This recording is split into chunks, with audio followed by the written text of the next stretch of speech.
জিম্বাবুয়ের বিপক্ষে টি-20 সিরিজ না খেলে ঢাকা প্রিমিয়ার লিগে সাকিবের খেলা নিয়ে চলছে ব্যাপক সমালোচনা। এবার সেই সমালোচনার জবাব নিজের মুখেই দিলেন সাকিব। জানালেন যে কারণে খেলছেন না জিম্বাবুয়ের বিপক্ষে প্রথম টি-20। বাংলাদেশি সমর্থকদের সমালোচনা দেখে হাসি পায় সাকিবের। এখন নাকি ফেসবুকে বেশি সময় কাটান বিশ্বসেরা অলরাউন্ডার।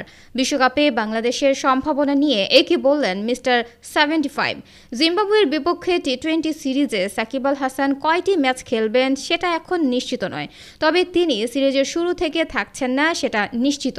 দল ঘোষণার পরই প্রধান নির্বাচক গাজী আশরাফ জানিয়েছেন সাকিবকে সিরিজের শুরুর দিকে পাওয়া যাবে না। সাকিব এ সময় খেলবেন শেখ জামালের হয়ে ঢাকা প্রিমিয়ার লিগে। এরপর থেকে সামাজিক যোগাযোগ মাধ্যমে এ নিয়ে একটা ধোঁয়াশা তৈরি হয়।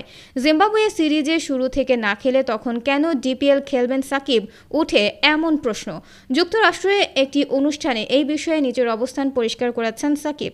তিনি জানিয়েছেন পুরো বিষয়টি হয়েছে টিম ম্যানেজমেন্টের সঙ্গে আলোচনার মধ্য দিয়ে। 3 মে থেকে শুরু হবে জিম্বাবুয়ের বিপক্ষে 5 ম্যাচের টি-20 সিরিজ। সাকিব বলেছেন, জিম্বাবুয়ে সিরিজে অবশ্যই খেলব।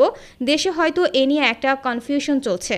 সামাজিক যোগাযোগ মাধ্যমে এটা নিয়ে কথা চলছে যে আমি জিম্বাবুয়ের সিরিজে শুরু থেকে খেলবো না, ডিপিএল খেলবো। আসলে কোচ অধিনায়ক সবার সঙ্গে আগে কথা বলে রেখেছিলাম। কোচ বলেছিলেন 2টো ম্যাচ খেললেই হবে। এরপর অধিনায়ক ও নির্বাচকদের সঙ্গে কথা বলি, তারা বলেছে 2টো না 3টা ম্যাচ খেলো, তাহলে আমাদের জন্য ভালো হয়। আমি বলেছি সমস্যা নেই, এটাই সিদ্ধান্ত হয়েছে। যেটা নিয়ে দেশে এত কনফিউশন দেখতে পাচ্ছি, খুবই অবান্তর আলোচনা। সাকিব আরও বলেন, আসলে এগুলো আলোচনার মাধ্যমে হয়, আমার ইচ্ছা মতো হয় না। যেহেতু ঢাকা প্রিমিয়ার লিগে 2টি ম্যাচ থাকবে জিম্বাবুয়ের বিপক্ষে শেষ 3 ম্যাচে খেলার আগে, সেহেতু 2টি ম্যাচ খেলার সুযোগ থাকবে। এছাড়া প্রস্তুতিটাও ভালো হবে।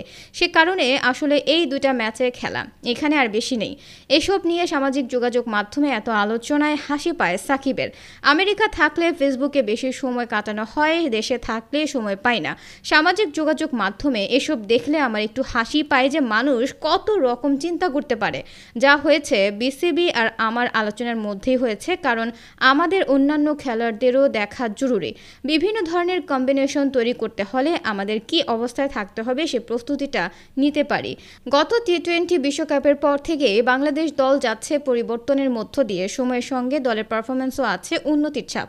সবশেষ শ্রীলঙ্কার বিপক্ষে টি-20 সিরিজ হারলেও দারুণ লড়াই করেছে টাইগাররা।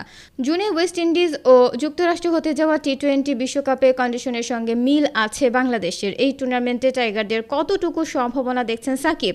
তিনি বলেন, বিশ্বকাপ পাওয়ার মতো অবস্থায় আসছি কি না এটা বলাটা একটু মুশকিল, তবে টি-20তে যে কেউই কাউকে হারাতে পারে, বড় ছোট দল নেই। আমাদের বিশ্বাসটা দরকার, ওই বিশ্বাসটা নিয়ে যদি খেলতে পারি আমরা ভালো করব। বলছি না ট্রফি জিততে পারবো কি পারবো না, তবে আমাদের ভালো কিছুর সম্ভাবনা আছে। ওয়ানডে বিশ্বকাপে জাতীয় দলের হয়ে শেষবার সাদা বলের ক্রিকেট খেলেছেন সাকিব, আর সর্বশেষ টি-20 খেলেছেন গত বছর জুলাইয়ে আফগানিস্তানের বিপক্ষে। সাকিবের জন্য ফেরাটা তাই চ্যালেঞ্জেরও। প্রিয় দর্শক বন্ধুরা, আপনাদের মতে সাকিবের কি উচিত হবে জিম্বাবুয়ে সিরিজ না খেলে ডিপিএলে খেলা?